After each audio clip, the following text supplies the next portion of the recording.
Amis barcelonais, notre équipe a gagné ce soir. Le FC Barcelone s'est défait difficilement de la vaillante équipe de Levante. Oui, c'était mal embarqué. Et cette équipe de Levante-là a donné le fil à retordre. Elle était en bloc bas, mais qu'est-ce qu'elle allait très vite en contre. Elle était en bloc bas, hein, mais qu'est-ce qu'elle allait très vite en compte. Et à chaque perte du ballon, à chaque perte du FC Barcelone, eh bien, le Barça était clairement en danger et en difficulté. Le système de hors-jeu, c'est bien, ça marche. Quand ça marche, c'est bien. Mais je pense que de plus en plus, beaucoup d'équipes comprennent comment déjouer le système de hors-jeu du FC Barcelone. Et quand tu vois Juan Garcia, le gardien, le nouveau, mais il était en panique tout le temps. Des interventions, ce match-là, sincèrement, on n'a pas été serein. On le gagne, pour moi, on le gagne de façon miraculeuse. On le gagne parce que dans notre équipe, on a un joueur hors norme. Hein. Et là, quand je parle de joueur hors norme, je ne parle pas de Lamine Yamal. Parce que ce soir, Lamine Yamal a été catastrophique. Lamine Yamal n'a fait aucune différence. C'est juste que bon, c'est Lamine Yamal, sur un coup de génie, un coup du sort, il peut décanter le match, et c'est ce qui s'est passé. Hein. Mais Lamine Yamal, dans ce match-là, il n'a fait aucune différence. Il n'est pas passé. Les centres, oui, il a fait quelques bons centres qui n'ont pas été bien exploités par ses compatriotes, ses coéquipiers plutôt. C'est un match à très vite oublier pour Lamine Yamal. Mais le joueur exceptionnel dont je voudrais parler, c'est qui? C'est Pedri, les gars. Pedri, ami barcelonais, si on n'avait pas Pedri dans cette équipe-là, sincèrement, il y a plusieurs matchs où plus particulièrement ce match-là, on l'aurait perdu. On l'aurait perdu. C'est le maestro, le métronome. Imaginez-vous en équipe nationale du Gabon avoir un Pedri, les gars. Quand vous le regardez comme ça, il ne paye pas de mine. Hein. Le physique, quand tu le regardes, tu te dis c'est le physique d'un joueur. Mais les gars, détrompez-vous. C'est quasi difficile de lui prendre la balle, sauf si vous faites foot. Et on va dire quoi de Ferran Torres, les gars? Ferran Torres, lui, sincèrement, c'est une énigme pour moi. Une vraie énigme, Ferran Torres. Ce qui est facile, il rate. Ce qui est compliqué, il met. Et voici pourquoi on dit il y a attaquant et attaquant.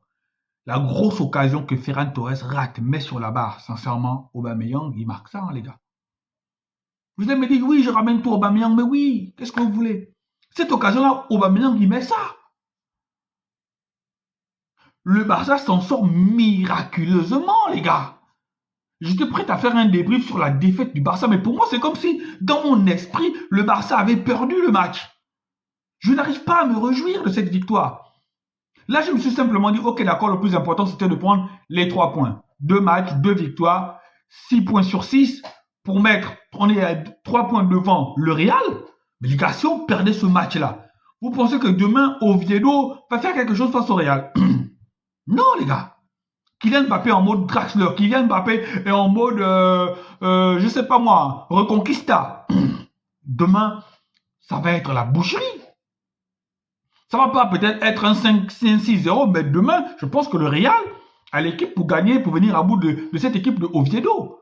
Donc, alors que j'étais serein pour dire que sur le plan domestique, on ne craint rien, mais Levante m'a montré ce soir qu'il fallait redoubler d'efforts. Hein.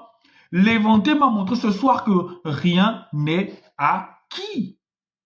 C'est sûrement sur le genre de match où le FC Barcelone doit marquer le premier. Parce que quand tu as une équipe comme ça, qui joue bloc bas, mais qui sait sortir très vite, quand tu as une équipe qui joue bloc bas, mais qui sait se projeter aussi rapidement vers l'avant, pour les anéantir, pour calmer leurs ardeurs, il est mieux que tu marques le premier et que tu donnes le tempo du match. Tu marques le premier et tu donnes le rythme.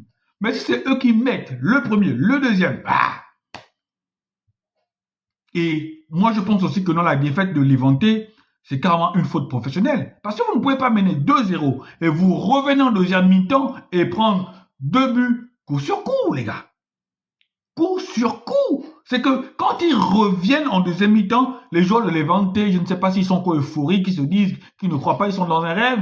C'est le grand FC Barcelone, les champions d'Espagne qu'on est en train de malmener comme ça. Et là, ils se déconcentrent. Et là, cette frappe de Pedri, d'habitude, il ne l'aimait pas. Hein.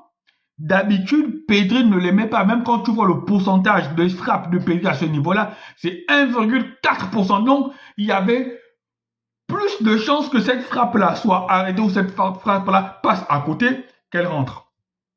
Logiquement, Pedri, homme du match, les gars. Logiquement, Pedri, homme du match. Et la titularisation de Rashford, l'entrée de Rashford, le match de Rashford, pour moi, ça a été un match moyen.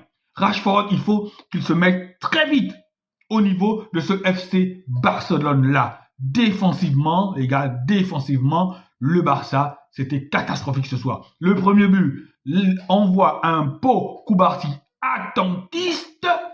Je pense qu'Inigo Martinez, la relation entre Pau Cubarsí et Araujo n'est pas encore au beau fixe. Pau Cubarsí est encore orphelin d'Inigo Martinez. Il faut qu'ils trouvent vite leur repère entre Araujo et Pau Cubarsí.